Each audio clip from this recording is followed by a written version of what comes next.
Hello students, मेरा नाम doctor Gajendra पुरोहित है। अगर आप CSIR नेट दिसंबर 2024 एग्जाम की तैयारी शुरू करना चाह रहे हैं तो आपको किन किन बातों का ध्यान रखना चाहिए और कैसे आपको अपनी तैयारी शुरू करनी चाहिए, ये मैं बताने की कोशिश करूंगा। क्योंकि स्टूडेंट्स नेट एग्ज़ाम की तैयारी तो कर रहा होता है, पर कुछ गलतियां साथ साथ में कर रहा होता है। जब वो एग्ज़ाम देता है तब उसको रियलाइज़ होता है कि यार मैंने ये मिस्टेक करी, अगर ये नहीं करी होती तो मैं इस एग्ज़ाम को अच्छी तरीके से क्रैक कर पाता। तो सुन, शुरू करते हैं। सबसे पहले बात करेंगे take enough time for preparation. Student क्या करता है कि सर मैंने अभी MSc करी है, सर मैं एग्ज़ाम दे रहा हूँ CSIR नेट का, तो सर क्या मेरा इस वाले में हो जाएगा क्या? तो भैया, अगर आप इस एग्ज़ाम की तैयारी करने का सोच रहे हैं तो कम से कम 1 साल का टारगेट लेके चलिए, है ना। क्योंकि आपने जो MSc में पढ़ा है या BSc लेवल पे पढ़ा है और जो एग्ज़ाम में पूछा जाता है वो थोड़ा सा अलग होता है, क्योंकि दोनों ही एग्ज़ाम की डिमांड अलग होती है। यूनिवर्सिटी एग्ज़ाम की एक अलग डिमांड होती है और जो CSIR लेवल का एग्ज़ाम होता है जिसकी डिमांड अलग होती है। एक और सबसे बड़ी समस्या ये होती है कि कोई भी स्टूडेंट अगर नेट एग्ज़ाम की तैयारी कर रहा होता है तो कहीं ना कहीं लगभग 90% बच्चे ऐसे होते हैं जो पहली बार कोई कॉम्पिटेटिव एग्जाम दे रहे होते हैं, है ना। मुझे लगता नहीं कि उन्होंने बचपन से कोई एग्जाम ऐसा है जो कि वेल प्रिपेयर्ड करके दिया होगा, है ना। तो स्टूडेंट क्या होता है कि एग्जाम में जो 3 घंटा होता है उसको कैसे मैनेज करना है वो कहीं ना कहीं उसके लिए चैलेंजिंग होता है। और बहुत सारे बच्चे ऐसे हैं जिनका इस बार भी जो जुलाई में CSIR नेट एग्जाम हुआ, आता सब कुछ है, जब पेपर निकल के बाहर आते हैं तो बोले यार सब क्वेश्चन मैं कर सकता था सर, मैं एग्जाम टाइम पे उसको ढंग से कर नहीं पाया और मेरा स्कोर कम हुआ। ऐसे काफ़ी सारे स्टूडेंट से मेरी पर्सनली बात हुई है, तो मैंने एक ही चीज़ देखी है, वो बच्चे वो हैं जो कि लाइफ में पहली बार कॉम्पिटेटिव एग्जाम दे रहे हैं, वो भी अच्छी तैयारी के साथ दे रहे हैं। पर एक सबसे बड़ी प्रॉब्लम ये होती है कि आप कहीं ना कहीं एग्जाम टाइम पे थोड़ा सा स्ट्रेस ले लेते हैं। तो आपको कहना चाहूंगा कि आप 1 साल का टारगेट लेके चलिए और पहला जो एग्जाम उसको एज ए एक्सपीरियंस दीजिए अपनी तैयारी के साथ। मैं ये नहीं कहना चाह रहा हूँ कि वो आप क्रैक नहीं कर सकते हैं, बहुत सारे बच्चे ऐसे होते हैं जो फर्स्ट अटेम्प्ट में ही नेट एग्जाम निकाल जाते हैं। तो दिमाग में ये लेके चलिए कि मुझे 1 साल का टारगेट लेके चलना है। Complete syllabus timely, important plus high weightage topic. आपको सिलेबस एक तो टाइम पे कंप्लीट करना है, पहली बात।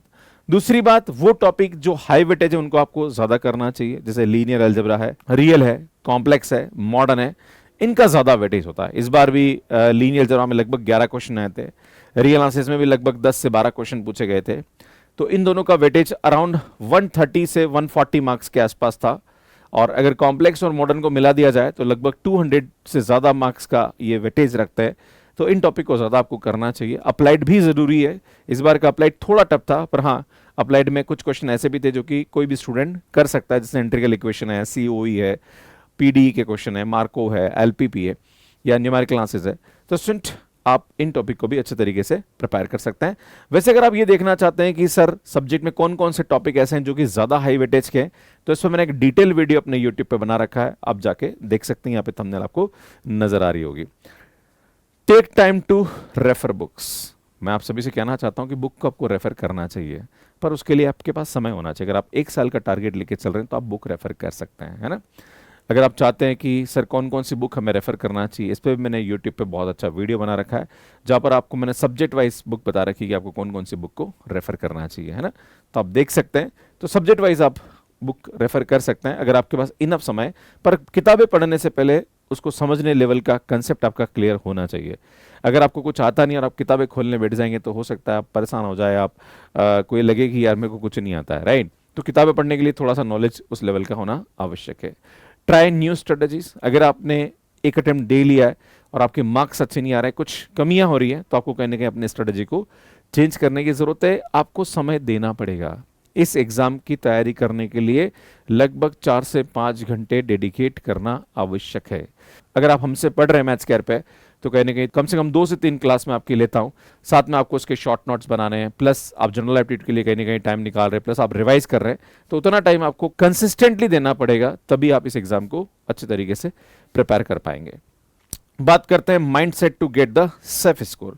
हमेशा दिमाग में ये लेके चलिए कि मेरे को 110 से ज्यादा मार्क्स चाहिए। 120 क्वेश्चन CSIR नेट में पूछे जाते हैं, 445 मार्क्स का पेपर आता है, जिसमें से 60 आपको करने होते हैं। अगर आपने 35 भी सही कर लिए तो आपका 110 से ज़्यादा स्कोर इजीली आ सकता है, जिसमें जनरल एप्टीट्यूड के 20 में से 15 करने होते हैं, अगर आपने 10 भी ढंग से कर लिए। पार्ट बी की बात करी जाए जिसमें 40 क्वेश्चन पूछे जाते हैं, 25 आपको करने होते हैं, अगर आपने 10 से 12 क्वेश्चन भी सही कर लिए। अगर पार्ट सी की बात करी जाए जहां पर 60 क्वेश्चन पूछे जाते हैं, 20 आपको करने होते हैं, अगर आपने 10 भी ढंग से कर लिए तो भैया आपका स्कोर आराम से 110 से ऊपर आ सकता है। बट ये है कि आपको वो दिमाग में लेके चलना पड़ेगा कि मुझे इतना तो बिल्कुल सही करना ही है। नेक्स्ट बात करेंगे solve a lot question. Previous year question पुराने 5 से 10 साल के आप सॉल्व करना शुरू करिए। वैसे इस पे भी हम अपना जो भी स्टूडेंट मैथ्स केयर पे हमसे पढ़ रहा है उसको पुराने 7 से 8 साल के क्वेश्चन पेपर, जैसे मैं भी सीक्वेंस एंड सीरीज पढ़ाऊंगा, तो जैसे वो कंप्लीट होगा उसके बाद लास्ट में उनके प्रीवियस ईयर क्वेश्चन कराने की कोशिश करूंगा, तो आपको इनके सॉल्यूशंस हमारी तरफ से मिलना स्टार्ट हो जाएंगे। एक्सपेक्टेड टॉपिक क्वेश्चन है ना, आपको यहाँ पे देखना है कि ऐसे कौन से टॉपिक जिन पे ज्यादातर क्वेश्चंस बनते हैं, उन टॉपिक के क्वेश्चन ज्यादा आपको सॉल्व करने चाहिए। न्यू क्वेश्चंस आपको ट्राई करने चाहिए, हम लोग कॉम्बैट सीरीज में भी कराते रहते हैं। और अगर बाई चांस आपको कहीं सेट एग्जाम के पेपर मिल रहे हैं या ऐसा कुछ आईआईटी के पेपर मिल रहा है या आपको टीआईएफआर का पेपर मिल रहा है या एनबीएचएम है या सीएमआई है, तो उन टॉपिक से रिलेटेड आपको क्वेश्चंस ट्राई करने चाहिए। जनरल एप्टीट्यूड को डेली आपसे 30 मिनट से 1 घंटा देना चाहिए। हमने इस पे यूट्यूब पे बहुत अच्छा काम कर रखा है। मैथ्स केयर पे 999 में हमने कोर्स अवेलेबल करा रखा है, जहां पर पूरा कंटेंट आपको सिस्टमेटिक मिल जाएगा with classes with test series, तो आप इसको ले सकते हो। उसका क्रिएटिव आपको यहाँ पे नजर आ रहा होगा।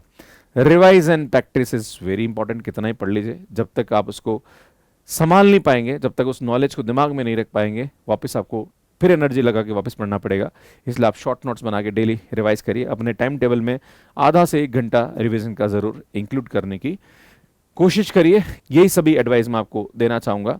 अगर आप CSIR नेट एग्जाम की तैयारी शुरू कर रहे हैं और अगर आप MSc प्रीवियस में हैं तो this is right time to start this exam preparation. अगर आप MSc फाइनल में हैं तो आपको थोड़ा सा समय, क्योंकि कहीं ना कहीं कॉलेज में आप पढ़ रहे हो, टाइम बैलेंस करना होता है। अगर आप MSc कर चुके हो और आप ड्रॉप ले रहे हो तो मुझे लगता है आपके पास इनफ समय। बहुत सारे बच्चे ऐसे भी जो कि MSc कर चुके हैं, बीएड कर रहे हैं और साथ साथ में नेट एग्जाम की तैयारी कर रहे हैं, तो वहाँ भी आपको कहीं ना कहीं बैलेंस करने की जरूरत है अपने प्रिपरेशन के ऊपर। हाँ, आपको समय यहाँ पे डेडिकेट करना पड़ेगा।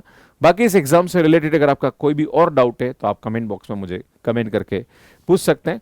और जो भी स्टूडेंट यहाँ पे तैयारी कर रहे हैं वो भी अपना यहाँ पे कोई अगर सजेशन है तो या कोई उनका क्वेश्चन है तो वो आप यहाँ पे पूछ सकते हैं। एस एनसीईआरटी फाउंडेशन जो कि बहुत इंपॉर्टेंट है, अगर आप नेट लेवल एग्जाम की तैयारी कर रहे हैं तो आपको 11th-12th का बेसिक्स क्लियर होना आवश्यक है। एस में डेली रात को 9 से 10 बजे एक फ्री क्लास ले रहा हूं जहां पर यूट्यूब पे लाइव रहती है। पर अगर आप इसको रिकॉर्डेड लेना चाह रहे हैं, इसकी PDF चाह रहे हैं, इसकी DPP चाह रहे हैं, तो सुनिए आपको हमारे मैथ्स केयर ऐप पे मिल जाएगा, तो आप इसको बाय कर सकते हैं। इसमें CSIR नेट पे भी ऑफर हमने कंटिन्यू किया है, 15 अगस्त तक चलेगा। अगर आप हमारा कोर्स लेना चाह रहे हैं तो 6 में आपको दिसंबर 2024 का सब्सक्रिप्शन मिल जाएगा, जहां पर live recorded PDF DPP combat सब मिलेगा। अगर आप जून 2025 की तैयारी करना चाह रहे हैं तो 10 में आपको कोर्स मिल जाएगा। भाई स्टूडेंट 8 अगस्त हमने कोर्स स्टार्ट किया, जहां पर 3 से 4 क्लास हमने ली है, ज़्यादा आपका नहीं, और ये सभी क्लासेस आपको रिकॉर्डेड मिल जाएगी। एंड सुनिए हमारी बुक्स है जो कि अमेजॉन फ्लिपकार्ट पे अवेलेबल, इनको आप बाय कर सकते हैं। ये हमारा टेलीग्राम है, इसको ज्वाइन कर लीजिए, क्लासेस की अपडेट्स मिलती रहती है। ये हमारा मैथ्स केयर ऐप है जो कि एंड्रॉइड एंड iOS पे अवेलेबल है, आप डाउनलोड कर लीजिए। कैसे मैथ्स केयर ऐप पे सब्सक्रिप्शन लेना, इसका वीडियो आप यहाँ पे जाके देख सकते हैं। CSIR नेट एग्जाम जो भी हुआ है वहां पे मैंने वेटेज डिस्कस किया है, किन किन टॉपिक के कितने क्वेश्चन बने और कितने मार्क्स क्या है। अगर आप वो देखना चाहते हैं पेपर एनालिसिस तो उसका वीडियो आप यहाँ जाके देख सकते हैं, यहाँ जाके चैनल को सब्सक्राइब कर सकते हैं। आप सभी का बहुत बहुत धन्यवाद। Thank you, bye bye.